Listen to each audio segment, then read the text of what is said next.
It was only 2 days ago when Sony had a deep dive tech reveal on the PlayStation 5. However, it wasn't the kind of reveal many gamers expected, as it was about an hour-long full of technical jargons that was really meant for game developers. This made sense, as it was supposed to be a presentation for the Game Developers Conference or GDC, which many fans didn't know coming in. Hey, how's it going? My name is Zach and this is GG Fistbump. Today we'll be talking about the PS5 deep dive presentation and what it meant for gamers like you and me. But first, roll the intro.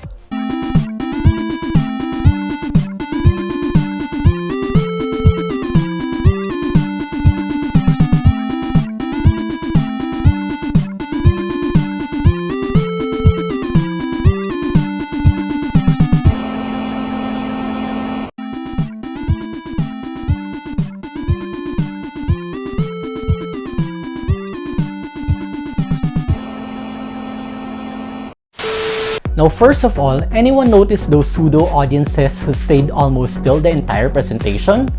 That was really weird. I get why Sony had to release their presentation online given the COVID situation, and I hope that everyone watching stays safe, but Sony could have just done like a Nintendo Direct and do away with the fake audience. Next, as mentioned in my introduction, the deep dive tech reveal was supposed to be a presentation meant for game developers. But after teasing a thirsty consumer base with a tweet from their social media account and then putting this very dry presentation in front of them, it seemed like a very bad idea. The hope was that we'd get to see the hardware, the controllers, or perhaps some games. Instead, what we got was a very technical presentation, which may have gone over heads of an average fan. Also, as brilliant as Sony's lead system architect Mark Cerny appeared with all the heavy jargons he used, if he became a college professor, I would definitely struggle keeping awake during his entire class because of his calm, soothing voice. Even the live comments on the PS5 video has been brutal because of the snooze fest. Anyway, if you'll be comparing the technical spec sheet of the PS5 and Xbox Series X, the average gamer will just believe that the Xbox seems superior. But the success of the console doesn't necessarily rely on technical capabilities. When Nintendo released the trailer for the Nintendo Switch, which at this point is far less powerful than the Xbox or the PS5, it didn't really matter as much as they featured the games and what made it look cool. It was a unique piece of hardware. The main selling point being that you can switch from console to handheld with ease. Looking back at the previous console and handheld generations, the technical limitations didn't stop Nintendo from selling way over their competitors, such as the Nintendo DS over the PSP, the Nintendo 3DS over the PS Vita, and even the Wii over the PS3 and Xbox 360. Now, if Sony wants to win the console wars in the new generation of consoles, they have to change their communication strategy, and fast. Now, what are the things that we now know about the PS5 and how does that affect us gamers? Well, we probably knew before the presentation that the PS5 will have SSD storage, but we didn't know how big. It was mentioned by Mark Cerny that the PS5 will ship with 825GB of SSD storage.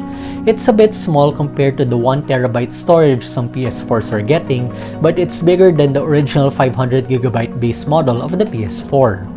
Fortunately, there will be expandable storage. Sony won't be making proprietary SSD attachments, but not all SSDs will be compatible, as it should be as fast as the one in the PS5. Now, what having an SSD for storage means is that we can have almost instantaneous loading times. It's so quick that fast travel or respawning after that can happen without a loading screen. That's pretty impressive stuff. Transfer speeds can reach up to 5.5GB per second, which is 100 times faster than the PS4 hard drive. Take note that what improved was the speed of copying data. Remember that for some PS4 games, placing the disc for the first time won't start the game right away as it still has to copy data? Well, that has been improved with the PS5. Of course, downloading data will still be dependent on your internet speed, so as long as you have good internet, it will be a better experience.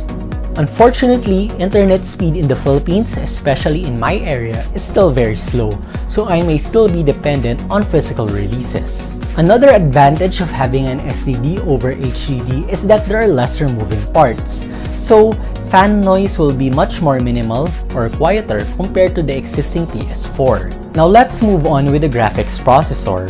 The PS5 will have an AMD Zen 2 CPU with 3.5 GHz and 10.28 teraflops of processing power. A teraflop is essentially a mathematical measurement of a computer's power. By comparison, a PS4 has 1.84 teraflops while the PS4 Pro has 4.2 teraflops. Having 10.28 teraflops is a significant increase over the previous generation. Basically, what it means for us gamers is that we'll be able to play games that are graphically more impressive and much bigger than what's available on current-gen consoles. It's giving developers the opportunity to be more expansive with open-world environments because they now have the tools and extra power capacity to develop and build without overloading and overworking the console system in a way they maybe had to with current-gen consoles. The bump in power also allows games to run at higher frame rates. Now let's talk about the audio. The PS5 will feature a Tempest 3D audio tech engine. In simple terms, 3D audio is a technique that makes sounds appear to be coming from all around you, relative to where you are in the scene. For example, if you're in a room with the telephone on the far right-hand corner and it starts to ring, 3D audio means that the sound will likely come from the far right-hand corner of the player's perspective. The technology provides depth to sound, tricking your brain into thinking that the sound is coming from a specific spot in 3D space. Finally, let's talk about backwards compatibility. Mark Cerny said that nearly all of the top 100 PlayStation 4 games would be playable on PlayStation 5 at launch, which left people wondering if backwards compatibility would be limited to just those 100 titles or if it was going to make more games backwards compatible over time. Fortunately, it was clarified after the deep dive that the overwhelming majority of the 4,000 plus PS4 titles will be playable on PS5. Sony expect that titles will run at a boosted frequency on PS5 so that they can benefit from higher or more stable frame rates and potentially higher resolutions, making the shift from PS4 to PS5 much easier given that there wouldn't be a lot of games yet during the first few months of the PS5's launch.